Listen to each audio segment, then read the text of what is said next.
물론이에요. 그분의 그 통찰력과 소위 말하는 비전, 그거는 누구도 견줄 만한 사람이 없다고 저는 봐요. 사실은 세계 역사에서도 손꼽힐만 하다고 저는 감히 얘기할 수 있는 게, 과거 역사, 현재의 문제를 파악하시는데 입체적으로 하세요. 하면서 그 미래 세계를 다 꿰뚫고 계셨다고 봐요. 앞으로 문화가, 그 소위 말하는 소프트 파워가 얼마나 국가의 그 힘이 될지, 그거를 저는 거의 전무후무한 대통령이시지 않았나. 저는 아직까지도 그 문화를 제대로 이해하는 대통령 우리는 안 가졌다고 생각을 해요.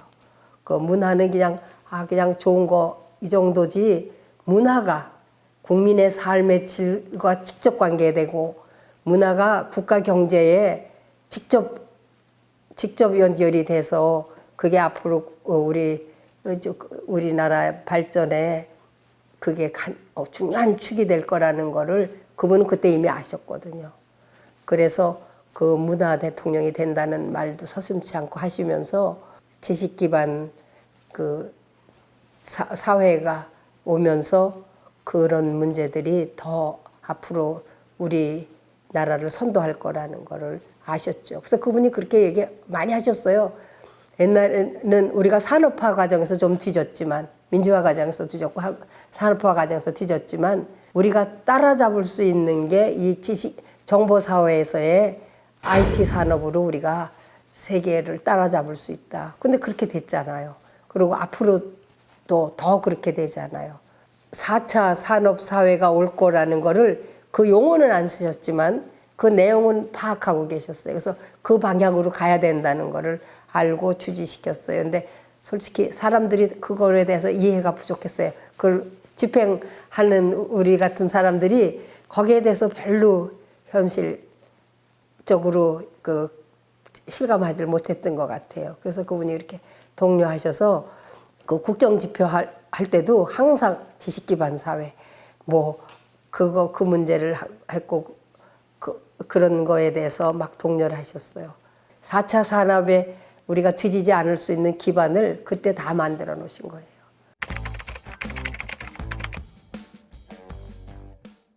그전에는 문화는 그냥 소비나 하는 것, 뭔가 여유로운 사람들의 좀 더 여유로운 그런 정도로 생각을 했던 것 같아요. 그러나 어려운 사람도 이 문화의 그 혜택으로 더 삶이 획기적으로 좋아질 수 있다고 하는 거를 그분은 아셨어요. 그래서 문화복지까지 생각을 하셨거든요.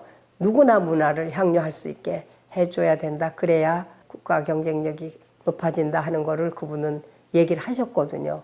그래서 문화산업을 그 당시에 엄청나게 강조했죠. 제가 문화산업을 조금 움직이려고 하면은 문화계 사람들이, 저건 문화를 모르는 게 와가지고, 제가 문화계의 사람이 아니잖아요. 문화예술계 와가지고 장사 속을 생각한다고 천박하다는 뜻의 비난도 있었어요. 숭고한 거를 상업화하고 연결시킨다고.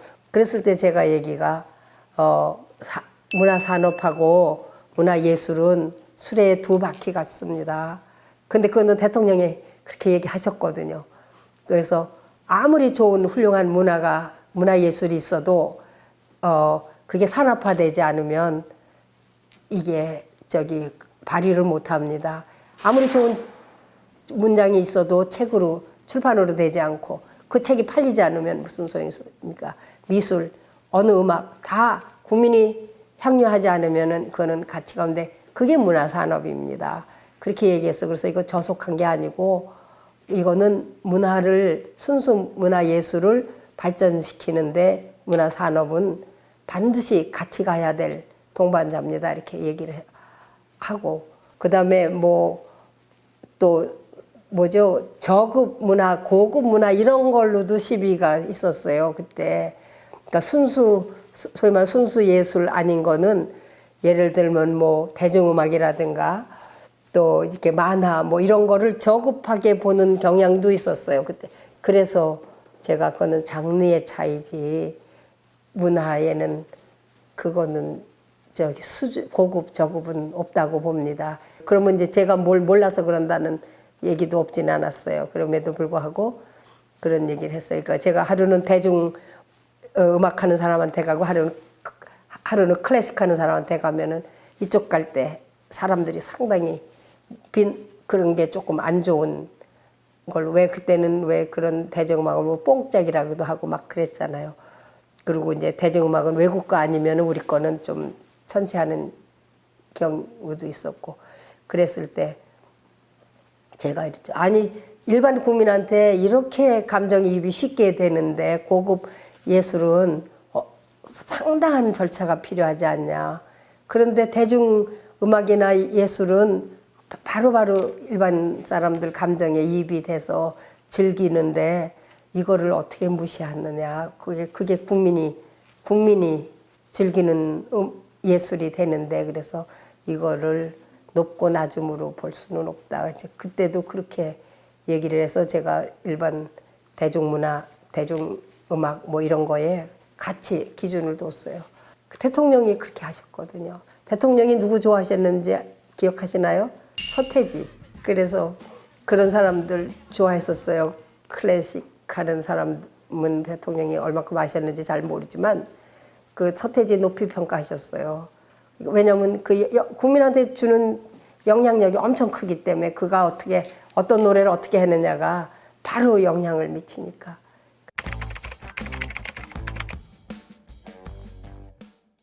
제가 한 사업 중에서 가장 마음 졸이고 했던 것 중에 하나가 아마 그게 제일 마음 졸였던 것 같아요.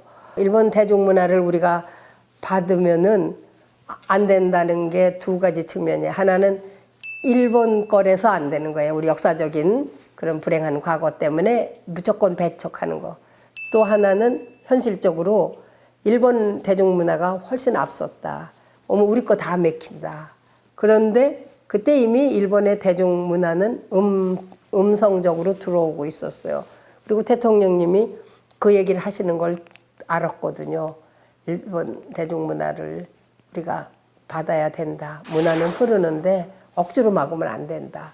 그래서 저도 그걸 받았고 해서 그거를 이제 제가 장관 되고 첫 사업 보고서에 이제 그게 들어갔죠.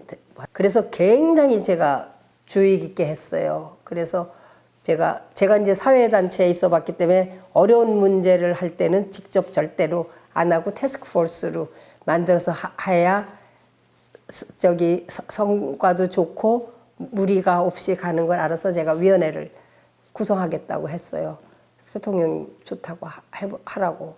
그래서 이제 그 일본 대중문화 개방을 하기 위한 그 위원회를 만들었어요. 그리고 일본에 대해서 아주 잘 아시는 분을 제가 마침 잘 아는 분의 지명관 교수라고 해서 그분을 위원장으로 모시고 각계에 관련 있는 사람 또 일반인 이렇게 해서 위원을 만들었어요. 거기서 하도록만. 그 대신 저희가 이제 기본 방향만 줬습니다. 상호주의 원칙하에서 점진적으로 한다. 그러나 효과는 나타나는 걸로 한다. 그 대신 장관은 절대로 중간에 보고도 안 받고 간섭 안 하겠다. 그렇게 했어요. 그 원칙 하에서. 그 대신 우리 문화정책국장이 거기 간사로 실무자로 들어가니까 알죠. 어떻게 돌아가고 있는 걸 알죠. 그렇지만은 그런데 엄청난 비난이 처음에는 있는데 이제 우리 뭐 대중문화 다 죽인다 고나마 뭐 어쩌고 저쩌고 그랬는데 제가 그때 하나 자신 있는 게 그랬어요. 서태지나 그때 H.O.T가 가장 인기가 있었는데 걔네들이 움직일 때 우리나라 젊은이들의 그 열광하는 걸 봤어요. 그래서 내가 아니 저런 팬들이 있는데 저런 열광하는 사람들이 있는데 우리께 묻혀? 아니다. 그거는 우리가 우려할 거다. 근데 그게 현실이었어요. 그렇게 돼서 그런 염려는 없었고 몇 가지 조건 하에서 하나씩 한 단계 하면서 이제 그때 이미 책은 들어와 있었는데 이제 만화, 노래, 음악, 대중음악 또 이제 영화 그런 건 있는데 그 일본께 하나도 우리나라 가서 빚본 게 없고 반대로 결과는 반대예요. 우리나라께 일본 가서 뭐 영화도 그렇고 저기 음악도 그렇고 우리나라가 일본에 가서 상당한 흥행을 이루고 왔지 역으로 우리가 기억나는 거 없잖아요. 일본 거 갖고 우리가 저기 역습당한 건 없었어요. 대통령님이 근데 그거는 지론이셨어요.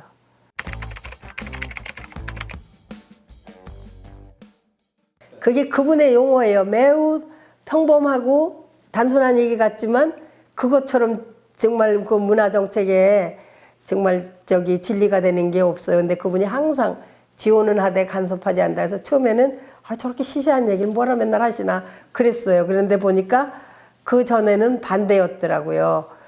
뭐든지 간섭하고 뭐 검열하고 뭐 하고 했는데 대통령은 문화는 그 창의력으로 하는 건데 그걸 간섭하면 창의력을 발휘 못하니까 그건 안 된다. 그것처럼 진리가 없더라고요.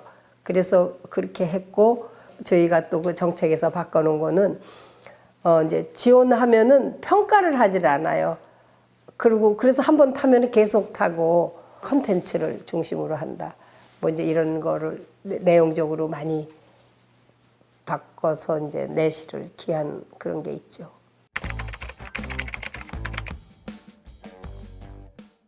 지금 말씀드리셔서 알지만 저는 대통령님 뵐 때 그렇게 소위 말하는 얼지를 않아서 그냥 준비된 거 얘기하고 또 말씀하시고 그리고 저는 또 비교적 솔직하게 얘기하는 편이에요. 그래서 그거 잘 모르는데요.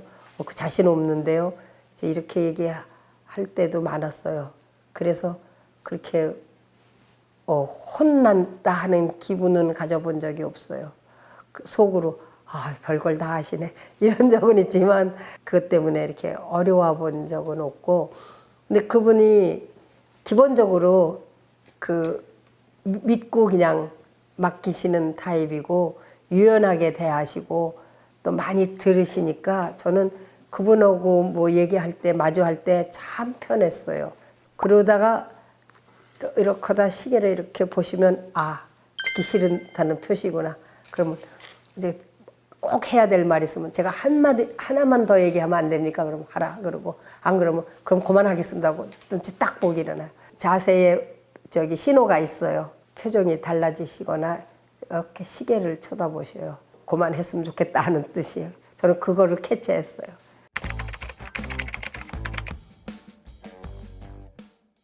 꼭 드릴 말씀이 있습니다. 시간 좀 내주십시오. 그러면은 시간을 주셨거든요. 저 때 왜 그렇게 독대를 원했냐면은 그분이 그 탕평책 화합 차원에서 저희 수석을 보수적인 사람을 갖다 놓으셨어요.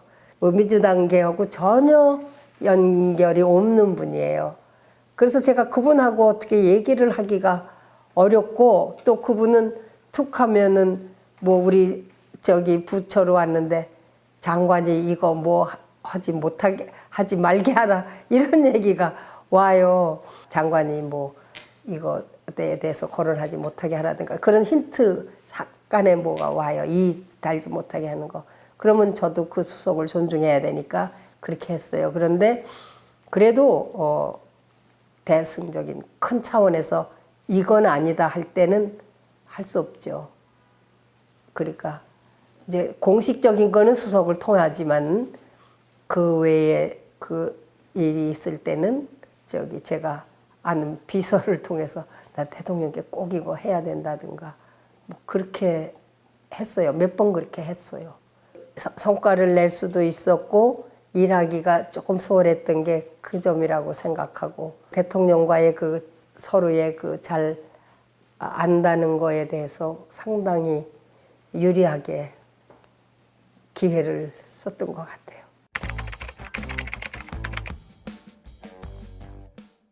김대중 대통령님은 저를 우선 정치인이 되게 하셨어요. 저는 그거를 꿈도 안 꿨던 일이에요. 그리고 잠깐 왔다 가려고 했는데 결국 정치인으로 끝까지 이름이 붙게 만드는 그런 분이시고 그러면서 동시에 그 정치인으로서의 그 롤 모델을 잘 보여주신 분. 그리고 단순 정치인이 아니라 하나의 지도자로서 웃사람으로서의 그 자세와 그 태도 그런 거를 정말 보여주셨어요. 그분이. 그는 제가 모방을 하고 싶지만 모방도 안 되는 거예요. 그 해안으로 이 사람의 장단점을 딱 파악해서 그 사람을 그 역할에 맞게 일감 주시고 거기에 대해서 믿고 맡기는 거 그분만큼 할 수 있는 분이 쉽지 않겠다 싶어요. 그분은 그 대통령으로서만 아니라 지도자로서 웃사람으로서의 그 모든 거에 저한테는 아주 좋은 본보기 롤 모델 샘플이 되신 분이죠.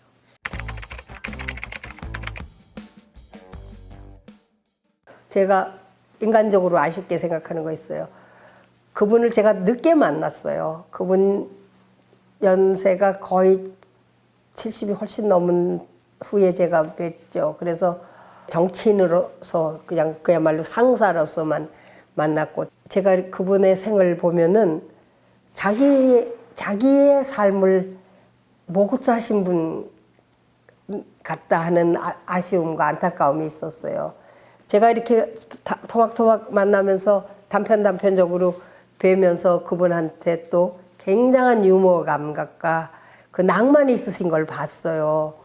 그런데 그분의 실제 삶은 가난해서 또 그냥 탄압과 억압, 뭐 그냥 그야말로 뭐 죽이려고 하는 위협을 항상 겪으신 분이 아니에요. 그러니까 그런 속에서 타인에 의해서도 억압됐고 스스로도 억압하셨었고, 그러면서도 자기 목표를 향해서는 이분이 끝없이 도전하셨잖아요. 그러니까 그걸 참고 인내하고 그렇게 해서 자기를 무한히 저는 누르고 억제하고 그러고 일생을 사신 거 아닌가.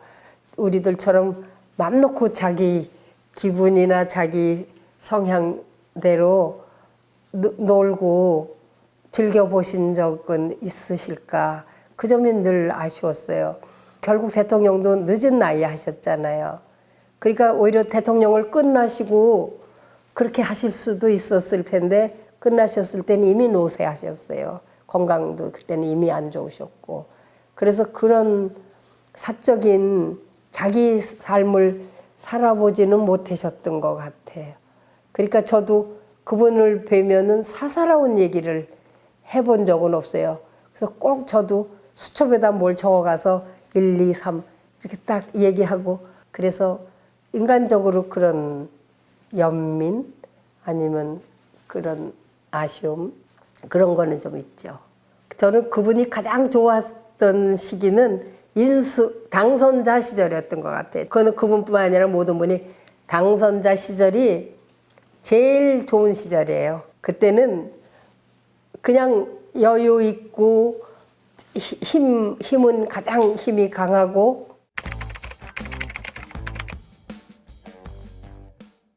하여튼 김대중 대통령님은 두고두고 역사가 평가를 더 새롭게 해야 된다 이런 생각이에요. 무엇보다 모든 분야에 혁혁한 업적이 있으시지만 무엇보다도 여성 정책, 여성과 관련된 성평등과 여성 권익에 관한 것, 또 문화에 관한 거는 그분과 견줄 만한 국가 지도자는 없는 걸로 알아요. 그래서 그 당시에 이미 문화 수입국에서 문화 수출국으로 만드셨어요, 이미. 그리고 그 문화가 국가의 위상과 그 국가의 위상이 결국 그 국가의 경쟁력이거든요. 그 국가의 경쟁력을 높여서 그래도 우리가 세계 그 10위권에 드는 그런 경제력과 위상을 가진 거예요. 한때는 우리가 왜 코리아 디스카운트란 얘기가 있었잖아요. 그러니까 실제가 있어도 그 위상이 그만큼 깎였다는 얘기인데, 지금은 그 전체에서 코리아 디스카운트란 말은 사라졌어요. 국가 위상이 확 높아진 바람에 전 세계에 퍼져나가는 그 한류의 위상을 보세요. 그러나 그 모든 기반은 김대중 대통령이 만드신 거다. 저는 감히 그렇게 단언합니다. 제가 이제 다시 이렇게 종합해서 보면은 그분은 큰 가치, 목표를 정하시는 것 같아요. 그리고 그거에 위해서 한없이 참으면서 한없이 도전하는 분. 그런데 일단 그 경지 어느 목표에 달성했을 때 그분은 용서하고 화해하고 협력하려고 해서 포용하신 것. 그분을 사형에까지 이르게 했던 분을 사면 복권하신 데서도 보이지만은 남북 관계에서도. 그래서 그분은 상생을 하시려는 분이지 자기가 혼자서 그거를 누리려고 하신 건 아니라는 것. 그게 저는 그분을 요약해서 말씀드릴 수 있을 것 같고요. 이호 여사님은 그분 딱 생각하면 겸손하신데 한없이 헌신하세요. 그리고 그걸 즐겨하세요. 그런데 그거의 모든 그 배경에는 큰 사랑이 있으시기 때문에 그렇게 하시는구나. 사저에 계실 때나 그 대통령 관저에 계실 때나 또 그 후나 똑같으세요. 그렇게 한결같은 분이 없으세요. 저는 얼마나 아랫사람이에요. 그런데도 대하는 게 똑같으세요. 그분의 아주 내면에서부터 갖추어진 겸손과 그 깊은 사랑, 그런 게 그분이 많은 어려움과 그 헌신도 가능하게 하셨구나. 제가 개인적으로는 저의 마지막 어른이세요. 그분이 돌아가시니까 저보다 제가 인사할 어른이 별로 안 계시더라고요. 그래서 그 대통령님 가셨을 때보다 여사님 가셨을 때 제가 더 많이 슬퍼했는데 그게 저의 마지막 어른이시구나. 그런 것 때문에 그래서 제가 조사도 이제 장례식에서도 했고 나중에 그 추모에서도 할 때마다 그런 게 절절히 제가 얘기하는 게 그런 거예요. 그래서 여사님은 참 어려운, 안 그래도 될 걸 사서 그렇게 어려운 인생을 사시면서 그런데 항상 웃으셨어요. 그분은 얼굴 찡그리는 걸 못 봤어요. 그래서 참 두 분이 훌륭한 인생으로, 훌륭한 인물로 훌륭한 인생을 그래도 사셨다 이렇게 생각됩니다.